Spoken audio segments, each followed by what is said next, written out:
فاطمہ رضی اللہ عنہ کی شادی۔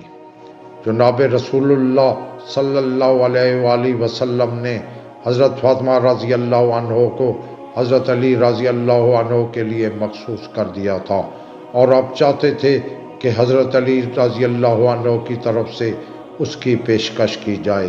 جناب فاطمہ رضی اللہ عنہ پیغمبر خدا صلی اللہ علیہ وآلہ وسلم کی بیٹی اور اپنے زمانے کی ممتاز خواتین سے تھیں۔ جمال ظاہری اور روحانی و اخلاقی اقدار اپنے والدین سے ورثہ میں پایا تھا۔ رسول اللہ محمد صلی اللہ علیہ وآلہ وسلم کی دختر ہونے کی وجہ سے آپ کی ذات اقدس قریش و باعظمت شخصیات اور دولت مند حضرات کی نگاہوں میں مرکز توجہ تھی۔ بعض حضرات نے اپنے لیے رشتے تک بھیجے، مگر رسول اللہ بالکل پسند نہیں فرماتے تھے، مگر اس طرح فرماتے تھے کہ ان حضرات کو پتہ چل جاتا تھا کہ حضرت ان سے خفا ہیں۔ جناب رسول اللہ صلی اللہ علیہ وآلہ وسلم نے حضرت فاطمہ کو حضرت علی کے لیے مخصوص کر دیا تھا، اور آپ چاہتے تھے حضرت علی رضی اللہ عنہ کی طرف سے اس کی پیشکش کی جائے۔ اصحاب پیغمبر نے یہ محسوس کر لیا تھا کہ پیغمبر خدا کا دل چاہتا ہے کہ حضرت فاطمہ کا عقد حضرت علی رضی اللہ عنہ سے کر دیں، لیکن حضرت علی کی طرف سے اس کی پیشکش نہیں ہو رہی تھی۔ آپ ایک دن صحابہ کرام کے ایک گروہ کے ساتھ مسجد میں بیٹھے ہوئے تھے تو ایک صحابی نے کہا، حضرت فاطمہ رضی اللہ کی نسبت کے لیے آپ نے کسی کی بھی درخواست منظور نہیں کی، تو رسول اللہ نے فرمایا کہ حضرت فاطمہ رضی اللہ عنہ کا شوہر منتخب کرنا اللہ کے ہاتھ میں ہے۔ ابھی تک حضرت علی رضی اللہ عنہ کی طرف سے جناب پیغمبر کی خدمت میں حضرت فاطمہ سے رشتہ نہیں مانگا۔ شاید میں یہ سمجھتا ہوں کہ حضرت علی رضی اللہ عنہ کی طرف سے اس اقدام کا نہ کرنے کی وجہ ان کا تہی دست ہونا ہے۔ میں یہ سمجھ سکتا ہوں کہ اللہ اور پیغمبر نے حضرت فاطمہ رضی اللہ عنہ کو حضرت علی رضی اللہ عنہ کے لیے معین کر رکھا ہے۔ صحابہ اکرام نے مشورہ کیا کہ ہم مل کر حضرت علی رضی اللہ عنہ کے پاس چلیں اور ان کے سامنے اس موضوع کو پیش کریں۔ اگر وہ شادی کرنے کی طرف مائل ہوں اور تہی دست کی بنیاد پر وہ شادی نہ کر رہے ہوں تو ہم ان کی مدد کریں۔ صحابہ اکرام حضرت علی رضی اللہ عنہ کے گھر آئے، مگر انہوں نے آپ کو وہاں نہیں پایا۔ معلوم ہوا کہ آپ ایک انصاری کے باغ میں اونٹ کے ذریعے ڈول کھینچ کر خرمے کے درختوں کو پانی دے رہے ہیں۔ یہ اصحاب حضرت رضی اللہ عنہ کے پاس آئے اور آپ رضی اللہ عنہ نے فرمایا کہ کہاں سے آ رہے ہیں اور میرے پاس کس گھر سے آئے ہیں؟ تو انہوں نے کہا، یا علی رضی اللہ عنہ، تم کمالات کے لحاظ سے ہر ایک سے بالا تر ہو۔ ہم سب آپ کے مقام و رتبہ جو رسول اللہ کو آپ سے ہے اس سے آگاہ ہیں۔ بزرگان اور اشراف قریش حضرت فاطمہ رضی اللہ عنہ کی خواستگاری کے لیے جا چکے ہیں، لیکن تمام لوگوں کی باتوں کو پیغمبر اکرم نے رد فرمایا ہے، اور یہ فرمایا ہے کہ جناب فاطمہ رضی اللہ عنہ کا شوہر معین کرنا خدا وند عالم کے ہاتھ میں ہے۔ ہم گمان کرتے ہیں کہ خدا اور اس کے رسول نے جناب فاطمہ کو آپ کے لیے مخصوص کر دیا ہے۔ دوسرا کوئی بھی شخص اس سعادت پر افتخار کی صلاحیت نہیں رکھتا۔ ہمیں خبر نہیں ہو سکی کہ آپ اس اقدام میں کیوں کوتاہی کر رہے ہیں۔ حضرت رضی اللہ عنہ نے جب یہ گفتگو سنی تو آپ کی آنکھوں میں آنسو بھر آئے اور فرمایا، آپ اصحاب نے میرے احساسات اور اندرونی خواہشات کو ابھارا ہے اور اس کی طرف توجہ دلائی ہے جس سے کہ میں غافل تھا۔ خدا کی قسم، تمام دنیا حضرت فاطمہ کی خواستگار ہے اور میں بھی خواہش مند ہوں، اور جو چیز مجھے اس اقدام سے روکے ہوئے ہے وہ فقط میرا خالی ہاتھ ہونا ہے۔ صحابہ نے کہا، یا علی رضی اللہ عنہ، آپ یہ بات نہ کریں، کیونکہ پیغمبر خدا کی نگاہ میں دنیا اور مال دنیا کی کوئی اہمیت نہیں ہے۔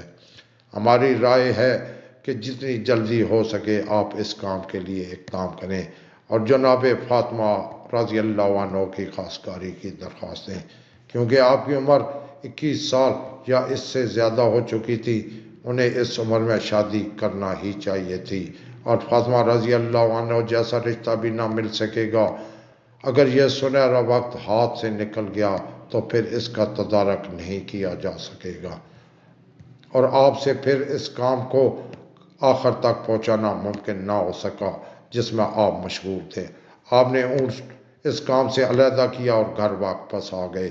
آپ نے غسل کیا اور ایک صاف ستھری ہوا پہنی اور جوتے پہن کر رسول اکرم کی خدمت میں حاضر ہو گئے۔ پیغمبر اکرم اس وقت جناب سلمہ کے گھر تشریف فرما تھے۔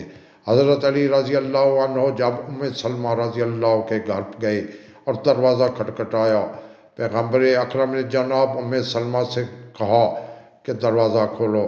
دروازہ کھٹکھٹانے والا وہ شخص ہے جس کو خدا اور رسول دوست رکھتے ہیں، وہ خدا اور اس کے رسول کو دوست رکھتا ہے۔ سلمہ نے عرض کیا، یا رسول اللہ، میرے ماں باپ آپ پر فدا ہوں کہ یہ کون ہے جسے آپ نے دیکھے بغیر اس قسم کا فیصلہ ان کے حق میں کر دیا ہے؟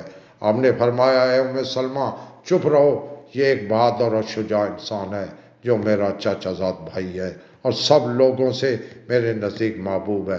جناب سلمہ اپنی جگہ سے اٹھیں اور گھر کا دروازہ کھول دیا۔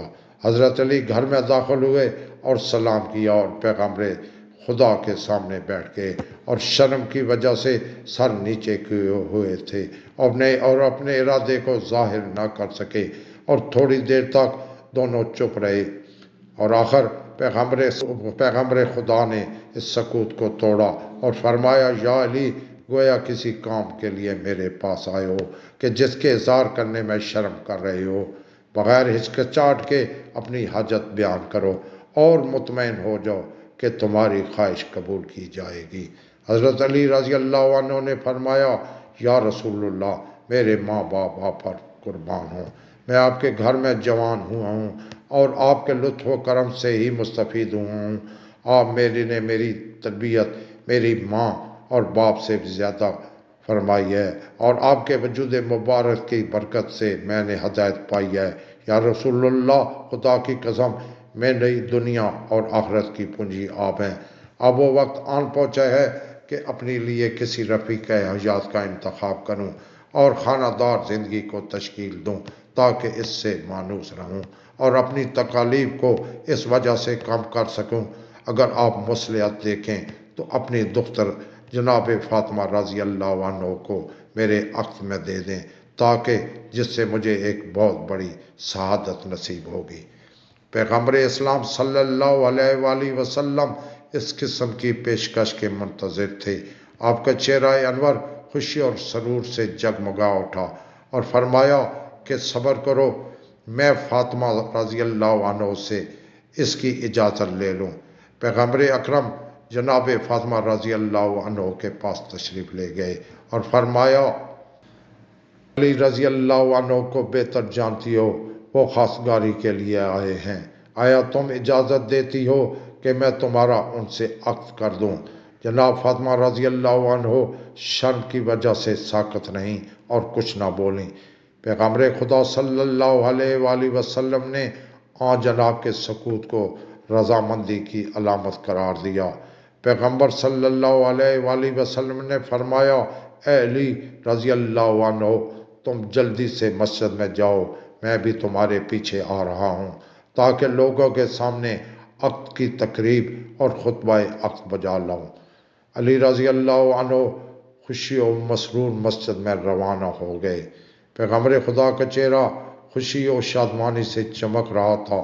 مسجد میں تشریف لائے اور خدا کی حمد و ثنا کے بعد فرمایا، اے لوگو، آگاہ رہو کہ جبرائیل رضی اللہ عنہ مجھ پر نازل ہوئے ہیں اور خداوند کریم سے پیغام لائے ہیں کہ حضرت علی رضی اللہ عنہ اور جناب فاطمہ رضی اللہ عنہ کے ازدواج کے مراسم عالم بالا میں فرشتوں کے حضور منعقد کیے جا چکے ہیں، اور حکم دیا ہے کہ زمین پر بھی یہ مراسم انجام دیے جائیں۔ میں تم کو گواہ قرار دیتا ہوں۔ آپ اس کے بعد بیٹھ گئے اور حضرت علی رضی اللہ عنہ سے فرمایا کہ اٹھو اور خطبہ پڑھو۔ جناب علی رضی اللہ عنہ کھڑے ہوئے اور فرمایا کہ میں خداوند عالم کا اس کی نعمتوں کا شکر ادا کرتا ہوں اور ایسی گواہی دیتا ہوں جو اس ذات کو پسند ہو کہ اس کے علاوہ کوئی خدا نہیں ہے، اور ایسا درود ہو جناب محمد صلی اللہ علیہ وآلہ وسلم پر جو آپ کے مقام و درجہ بالا تر کر دے۔ لوگوں، میرے اور فاطمہ رضی اللہ عنہ کے زواج کو اللہ نے پسند فرمایا ہے۔ میرے اور فاطمہ رضی اللہ عنہ کے ازدواج سے اللہ راضی ہے اور اس نے حکم دیا ہے، لوگوں، رسول اللہ نے فاطمہ رضی اللہ عنہ کا عقد مجھ سے کر دیا ہے اور میری زرہ کو بطور مہر قبول فرمایا ہے۔ آپ ان سے پوچھ لیں اور گواہ ہو جائیں۔ مسلمانوں نے پیغمبر اکرم کی خدمت میں عرض کیا، یا رسول اللہ، آپ نے فاطمہ رضی اللہ عنہ کا علی رضی اللہ عنہ سے عقد کر دیا ہے۔ رسول صلی اللہ علیہ وآلہ وسلم نے جواب میں فرمایا، ہاں۔ تمام حاضرین نے دعا کے لیے ہاتھ اٹھائے اور کہا کہ اس ازدواج کو اللہ پاک تمہارے لیے مبارک قرار دے اور تم دونوں کے درمیان محبت اور الفت پیدا کرے۔